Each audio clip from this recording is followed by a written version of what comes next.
To my YouTube channel. दोस्तों बात करेंगे हम बीपीएससी टीआरई 3.0 नई शिक्षक भर्ती को लेकर के। स्क्रीन पे आप जितने भी टॉपिक देख रहे हैं वो सारे टॉपिक पे हम लोग बात करने वाले हैं और आपकी परीक्षा की दृष्टि से काफ़ी महत्वपूर्ण होने वाला है। यहाँ पे देखिए रोस्टर में बदलाव को लेकर के यानी कि परिवर्तन को लेकर के यहाँ पे महिला और पुरुष दोनों को मिला करके जो है यानी कि दोनों को यहाँ पे मिला है फ़ायदा। यानी कि रोस्टर में अगर परिवर्तन किया गया है तो यहाँ पे किसको किसको फ़ायदा मिला उसके संबंध में यहाँ पे हम लोग बात करने वाले हैं। उसके बाद सब्जेक्ट कॉम्बिनेशन को लेकर के यानी कि पिछली जो भर्ती आपकी हुई थी चाहे टीआरई 1 हो टीआरई 2.0 हो, सभी में जो सब्जेक्ट कॉम्बिनेशन को लेकर के काफ़ी ज़्यादा जो है यहाँ पे अभ्यर्थियों के मन में जो है आशंका थी। तो उसको यहाँ पे हम लोग बात करने वाले हैं कि सब्जेक्ट कॉम्बिनेशन आपके यदि गलत हो गए तो आपको करना क्या है। एग्जाम से पहले जो जरूरी डॉक्यूमेंट्स होते हैं उसके संबंध में बात करना है कि कौन कौन से डॉक्यूमेंट आपको लेके जाने हैं और क्या क्या सावधानियां आपको परीक्षा में जो है वो बरतनी है। डिक्लेरेशन फॉर्म को लेकर के अगर बात करें तो डिक्लेरेशन फॉर्म जितने भी कैंडिडेट हैं क्या सभी को डिक्लेरेशन फॉर्म भरना है या जिनका जो है त्रुटियां हैं उनके लिए है। तो क्या कुछ अपडेट है, सारा अपडेट आपको इस वीडियो के माध्यम से मिल जाएगा और सारी चीज़ें ऑथेंटिक होंगी।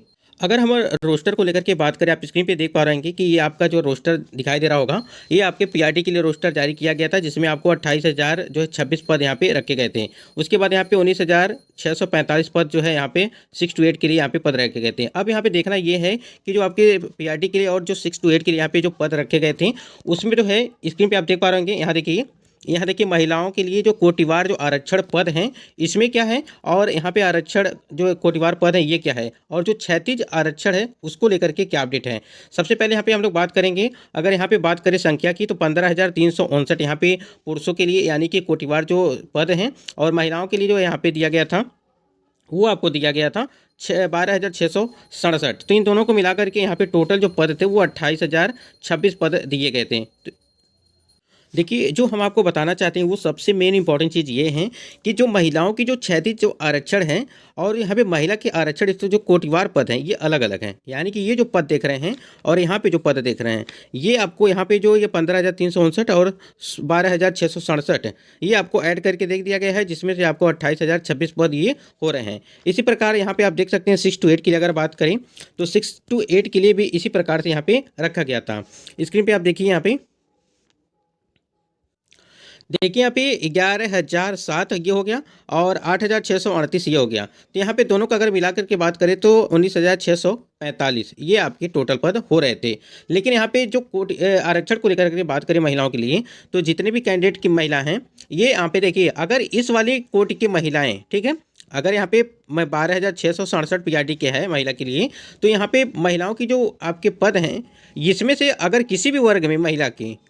अगर ज़्यादा नंबर आ जाते हैं तो वो जनरल में सीधे यहाँ पे पुरुषों में फाइट कर सकती हैं। ठीक है, यहाँ से जाकर के यहाँ पर पुरुषों वाले में कैटेगरी में वो जा सकती हैं यानी कि अगर उनका अधिक नंबर आता है तो। अगर इसी प्रकार यहाँ 6 to 8 में बात करें अगर तो 6 to 8 की भी सेम कंडीशन यहीं पर भी है। अनारक्षित वर्ग हो चाहे आर्थिक रूप से कमजोर वर्ग हो या अत्यंत पिछड़ा वर्ग हो या पिछड़ा वर्ग महिला हो, ठीक है, यहाँ पे अगर कोई भी यहाँ पे किसी भी वर्ग की महिला यहाँ पे किसी भी यहाँ पर पुरुषों वाले कोटि में जा सकती हैं अगर इनके नंबर जो है कट ऑफ से अधिक आते हैं या कट ऑफ के आसपास जो भी चीज़ें हैं अगर उस प्रकार से टाई ब्रेकर के नियम के अनुसार भी अगर फॉलो किया जाता है तो कहीं ना कहीं वो यहाँ पे पुरुषों वाली सीट पे आ जा सकते हैं। देखिए साफ कहना ये है कि जो आपकी सीटें हैं महिलाओं की सीटें ये वाली जो महिलाओं के लिए आरक्षण हेतु कोटिवार जो पद हैं ये और यहाँ पे जो दिया गया है 6 to 8 के लिए ये सारे जितनी भी महिला कैंडिडेट होंगी ये पुरुषों वाली इस वाली कैटेगरी में वो आ सकती हैं यानी कि जनरल वाली कैटेगरी में ये फाइट कर सकती हैं कि चाहे किसी भी वर्ग की महिला हो। तो यहाँ तक समझ गए। अब यहाँ देखिए सबसे बड़ा जो खेल यहाँ पे है उसको लेकर के यहाँ स्क्रीन पे आप देख पा रहे हैं। यहाँ तो देखिए हम लोग तो पीआरटी के लिए और 6 to 8 के लिए बात कर लिया। अब यहाँ पे जो सबसे इंपॉर्टेंट चीज़ है जो यहाँ पे सबसे अभ्यर्थियों की जो 9वीं और 10वीं की बात करें और 11वीं और 12वीं की बात करें ये दोनों का ही यानी कि ये दोनों वर्ग जो हैं आपको यहाँ पे कंफ्यूज होंगे आप लोग। तो देखिए यहाँ पे कोट जो पद दिए गए हैं यहाँ पे 16,970 पद ये दिए गए हैं। ठीक है, ये टोटल पद आपकी यही हैं। ठीक है, अब यहाँ पे जो महिलाओं के दिए गए हैं इसी 16,970 में से आपको दिए गए हैं 6,030 पद जो है ये महिलाओं के हैं। अब यहाँ देखिए जितने भी ये आप देख रहे हैं यहाँ पे चाहे वो अनारक्षित वर्ग हो आर्थिक रूप से कमजोर वर्ग हो, ठीक है, चाहे आपके पिछड़ा वर्ग हो चाहे पिछड़ा वर्ग महिला हो अनुसूचित जाति हो अनुसूचित जनजाति हो, ये जितनी भी महिलाएं हैं ये महिलाएं सिर्फ इसी 6,000 यानी कि 6,030 पे ही यहाँ पे ये फाइट करेंगी। अगर इनका अधिक नंबर आता है तो ये पुरुषों के वर्ग में नहीं जा सकती हैं, क्योंकि यहाँ पे उन्होंने पहले ही मेंशन कर दिया है। देखिए यहाँ पे महिलाओं के क्षैतिज आरक्षण हेतु कोटिवार पद हैं, तो ये महिलाओं के लिए है, ठीक है, ये इस चीज़ को समझिएगा। वहाँ पे जो हमने पीआरटी के लिए बात किया 1 to 5 के लिए और 6 to 8 के लिए बात किया है, वो चीज़ें वहाँ पे लागू नहीं हो रही हैं, सिर्फ इसी वर्ग में आपको देखने को मिल रहा है, यानी कि 9वीं और 10वीं में। तो इस चीज़ को आप आशा करते हैं समझ गए होंगे आप। तो यहाँ पे 6030 पद जो हैं ये 9वीं और 10वीं के लिए महिलाओं के लिए हैं, और महिलाएं इसी पे ही यहाँ पे फाइट करेंगी। जो भी चीज़ें हैं जिनका जो भी कट ऑफ इनकी बनेगी तो इसी इतने ही सीट पे रहेंगी, ना कि पुरुषों की सीट पे ये इस वाले कैटेगरी में वो नहीं आ सकती हैं।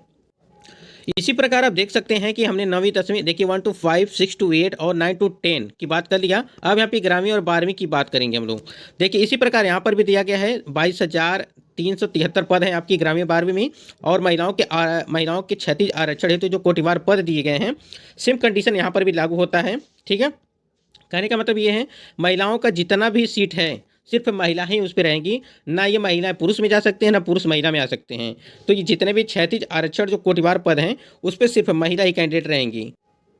तो इसी प्रकार से आप देख सकते हैं कि स्क्रीन पे यहाँ पे देखिए जो आपके टोटल पद हैं यहाँ 22,373 पद हैं। इसी 22,373 में से अगर 7,400 यहाँ पे 27 माइनस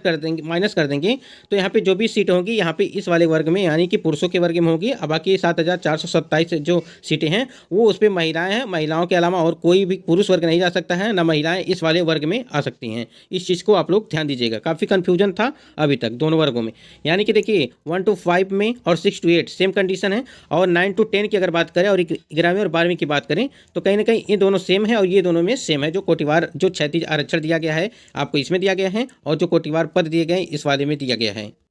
तो आशा करती है ये सारी चीज़ें आपको बिल्कुल समझ में आ गई होंगी। तो देखिए महिला और पुरुष दोनों को जो है फायदा यहाँ पे है, ना महिला पुरुष में जा सकते हैं ना पुरुष वर्ग इसमें जा सकते हैं। सिर्फ 1 to 5 के कैटेगरी जो आपके वर्ग हैं और 6 to 8 की है, इसी वर्ग के जो महिला हैं वो पुरुष वाले वर्ग में वो जा सकती हैं। अगर एक चीज़ यहाँ पे और बात करें सब्जेक्ट कॉम्बिनेशन को लेकर के, जिस प्रकार से सब्जेक्ट कॉम्बिनेशन को लेकर के भी आपके तमाम तरह के जो कमेंट्स आ रहे हैं कि क्या सब्जेक्ट कॉम्बिनेशन अगर गलत हो गया तो उसके लिए क्या कर सकते हैं। अगर आपको एक नोटिस दिखाते हैं,